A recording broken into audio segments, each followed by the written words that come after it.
I'll never forget, he kind of pops his head up when he sees me, and he's like, what time is it? And sure enough, I looked at the phone and told him whatever time it was, and he starts pulling off the things that were on him, the monitors or whatever, and they're like, John, what are you doing? He's like, I'm late for my workout. I missed my workout. And they're like, listen, instead of Sunday being off, you can make today your off day. And he's like, listen, I got to get in the first round.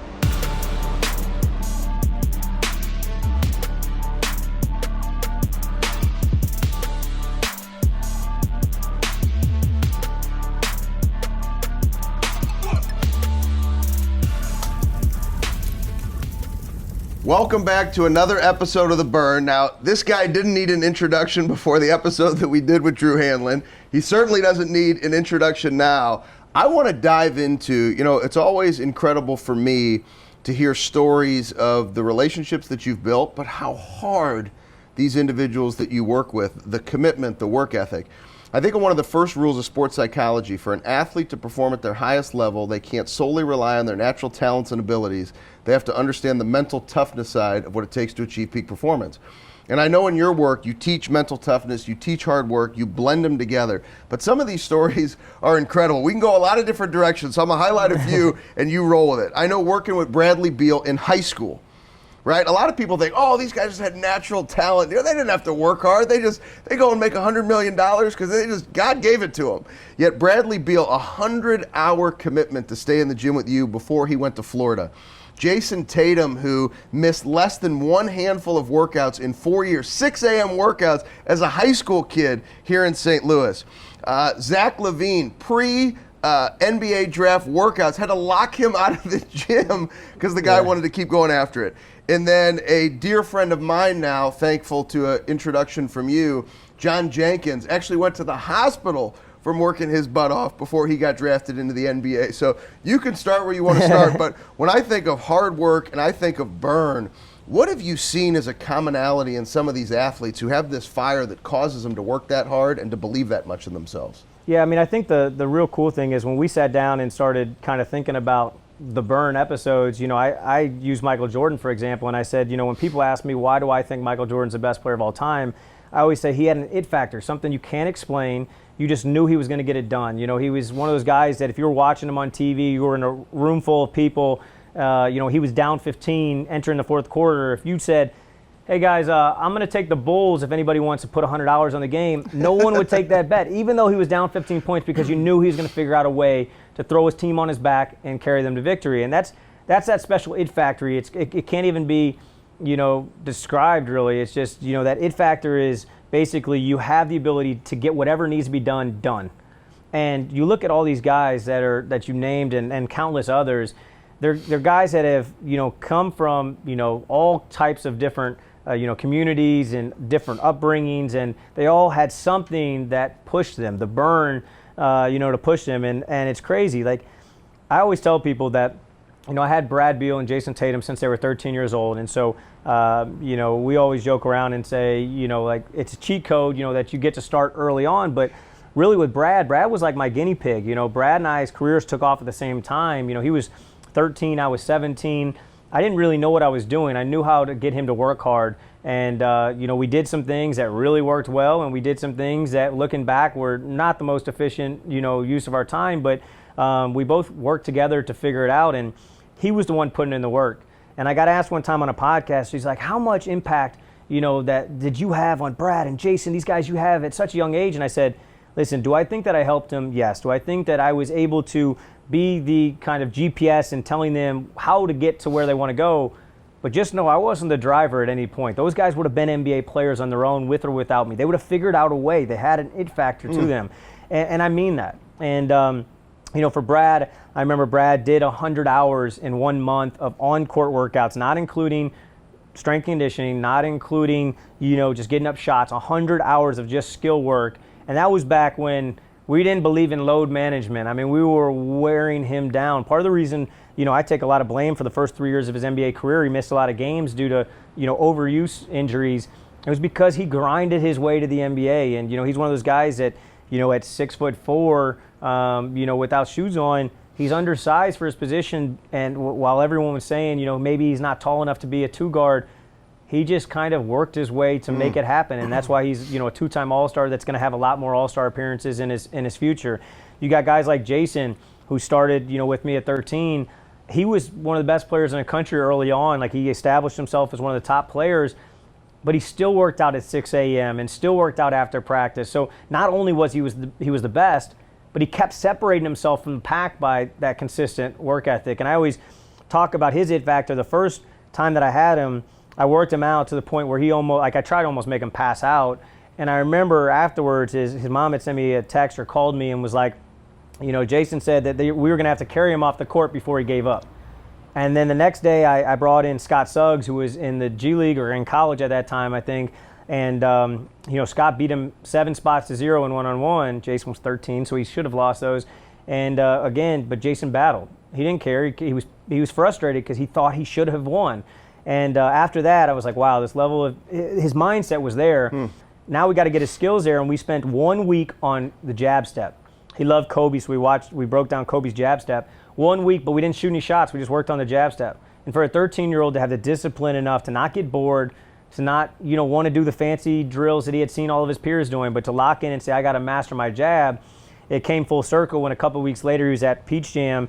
And I remember Braxton Key, who, just won a championship at Virginia last year, he was guarding him, and Braxton was somebody I had helped in Nashville because I was at Belmont. Oh. And Jason, 2 or 3 times in a row, got him with a jab step and just messed him up. And I remember Braxton texting me being like, bro, you got to teach me how to do the jab. And I was just screenshot it, sent it to Jay, and was like, that's a compliment to you being disciplined enough to work on it. I mean, there's so many countless stories. Zach LaVine, he's been a lifelong worker with his dad. His dad played a year in the NFL, and his dad transformed his backyard into a compound where they're doing like 100-yard, one-legged, pogo jumps forward and backwards, and then doing hops, and then doing sand pit stuff, running up, blow up. And then people are like, Zach was blessed with jumping ability. Yeah, he might have been blessed with jumping ability, but his dad also pushed him to, to extreme limits as an athlete. We had to lock him out of the gym in pre-draft, and you see him, he was projected 29th in the draft. He goes 13th in the draft, still feels like that's not enough. And now he's worked his way to, 24 points a game, $20 million a year, and future All-Star, where a lot of people didn't think that he was capable of doing that. And the last one was the craziest one that you brought up, John Jenkins. John was projected a second-round pick. A lot of people had him in the 40s. And you only get a guaranteed contract if you're in the first round of the NBA draft. So if you're the 30th pick, you get a guaranteed $1 million a year starting out. If you're 31st pick, there's no guarantee that you're even on the team. And so John was like, I got to get in the first round. We were working so hard that there was one night where I get a call, and they told me, hey, listen, right after your workout, John went back to his dorm room, and he passed out. And he was in the hospital, and so I went to the hospital, went to Vanderbilt Hospital. I'll never forget, he kind of pops his head up when he sees me, and he's like, what time is it? And sure enough, I looked at the phone and told him whatever time it was, and he starts pulling off the things that were on him, the monitors or whatever, and they're like, John, what are you doing? He's like, I'm late for my workout. I missed my workout. And they're like, listen, instead of Sunday being off, you can make today your off day. And he's like, listen, I got to get in the first round.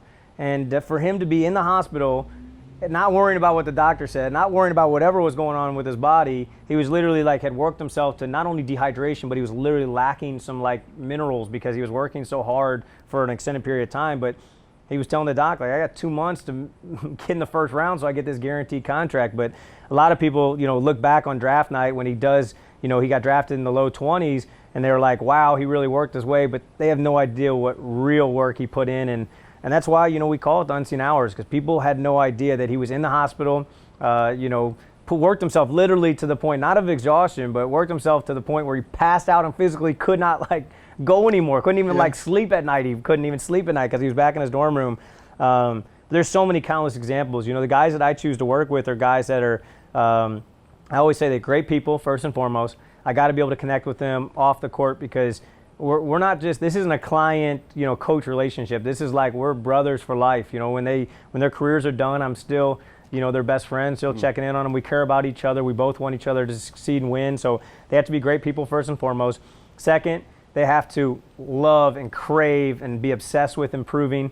I don't want people that just want to be in the gym just because they want to stay in shape and they're content where they're at. I want people that really want to grow and achieve great things. And the third thing is they have to have that obsessive mentality, that all-in mentality, because if I'm going and watching all of their possessions and breaking down film, and if I'm spending parts of my life to ensure that they do everything, if they're not holding their end of the deal up, it's just not going to work in the long run. So that's what I look for. And all the guys that I work with today, people ask, who's the hardest worker? I'm like, listen, you don't understand. It's a cop-out answer, but the reason that I work with them is because they're all obsessed with working. They're all crave improvement, and they're all amazing people. And while people want one answer, the truth is they all have their own unique stories of how they, got to the NBA. And it wasn't because of me. It was because they had something inside of them that burned, that it factor, that kept them going when other people gave up. It made them do an extra rep when other people shortcutted a rep. It made them work on the days where they didn't feel like it. And it ultimately, that's why they're the ones that are, out there on the TV and the other guys are watching. One of my favorite stories, and I wrote about this when I wrote the Forbes article about you, and you talked about not just getting obsessed with the details, but really the micro details or the micro skills. And I will never forget this. Still to this day when I think about it, I get this big smile because it doesn't even seem possible to me. You and I were at San Diego Chargers training camp, and we're hanging out watching one of my guys that I had worked with, and all of a sudden you were like, hey, do you want to watch me come train some guys this afternoon? I'm like, heck yeah. I'm like, who are you training? You said David Lee. And the first thing that goes to my mind is, dude's 13 years in the league. He's already won a ring. Popovich needs him like 60 seconds at a time, right? So it's like, how hard is this guy really going to be working? At that point, he probably already made over $100 million playing. He'd already been an all-star. He already had it all, right? Yep. So I'm thinking to myself, like, how hard is David Lee going to be training? But St. Louis-born kid, I'm excited to watch you go to work. So I show up about 10 minutes after the session started, and I grab a chair, and I'm looking at David Lee. He looked like he'd already been through 3 hours of working out. I mean, within 10 minutes, I was 10 minutes late. He's sweating profusely, going as hard as you could possibly go. Almost looked like a rookie who was like praying he could make an NBA squad. I grab a chair, I sit on the baseline, and I remember towards the end of the workout, you had Sam, who I love Sam so much. You guys know the burn from seeing Sam on an episode. And you call Sam over. He shot 10 3-pointers at the top of the key. And you said, all right, stop. You said, Sam, get over here, run that in real time, man, run that film back right now. And you guys are looking at this camera. You got David Lee, who's already made it in his career, and you literally breaking down, look where your wrist is, look where your elbow is, look where your follow through is. I was in awe. Because, it's one thing when people say, like, oh, man, get into the details, and I grind, and all these things, which I know drive guys like us crazy, because it's like everybody says they're grinding. But that, to me, was like, you talk about the burn. You talk about doing something. It was almost like I got to see you committed to your craft, Sam committed to his craft, and here David Lee. None of it had to do with money. None of it had to do with, it was like, if we're in this gym right now, by the way, it was an old high school, no air conditioning, hotter than hell, which is where you choose to continue to do your work. And I'm thinking, that's the burn. You guys were all there to give it your best. Yeah. And it blew me away. And that's the regular practice for you, is taking guys to that moment. I think the thing that most fans don't understand is that most players that really love it, they're not in it for the money. It's nice. It's a great perk. They love when their salary goes up, and there's times where there's contract negotiations, and people are like, that player, he's so spoiled. Why does he want more money? And it's like, well, you would want more money if you could get more money as well. But it's really the only reason that the salary matters for the guys that really love it. Now, some people use the game of basketball just to obtain things, and that's totally fine. They use that as their service. There's a lot of people that also go to work just to provide for their family or their house or pay the bills. But the people that really love it, the salary thing is just a value to them. It's, okay, they perceive that I'm worth this much. That's a value to me. And that makes them feel appreciated. But the truth is, the results are what they crave, and the results are what they're after. And they're obsessed with perfecting their craft, becoming the best player that they possibly can be. And the secret is, and it's no secret, but the secret is, they know that if they cheat themselves, they're not going to be able to live with themselves. That's what makes the best the best. is they don't lie to themselves. I think most people lie to themselves. Most people are in a job and they say, it's great for what I need it to do. It pays the bills, et cetera. But the truth is, the hidden truth, they hate that job. They know they should be doing something else, but they're scared because they don't have a safety net, that they're scared that they're going to go fail if they try to do what they really want to be doing. And these players, they don't want to live with that regret. They don't want to live with that kind of what if mentality. So they go all in where they don't have any regret. At the end of their career, you hear all the best ones in their Hall of Fame speeches say, one thing I don't regret, I gave it my all. And there are a few random, cases where guys were just ultra talented. But even those guys, regardless if they, worked extra hours, you hear Shaq, who makes fun of himself all the time, and, Kobe Bryant will give him a hard time about, publicly about if Shaq worked like me, and Shaq will say, only if, when he's like average 40 and 20 in a series. And his point is, hey, listen, just because I didn't do it your way, I still worked my ass off. And that's why I was who I was. You know what I mean? You don't just naturally become the most dominant basketball player of all time just because you're big. Because there's a lot of big people. Maybe there's not a lot of 7-footers that, whatever. But I did work my ass off, just maybe not your way. And so I think that's the special thing is everyone does it their own way. But the truth is those great players, they don't want to live with that hidden truth of they didn't give it their all. They're holding back. There's something in there that has that what if questioning that drives people crazy. The burn to me for a lot of those players is not having what ifs at the end of their career.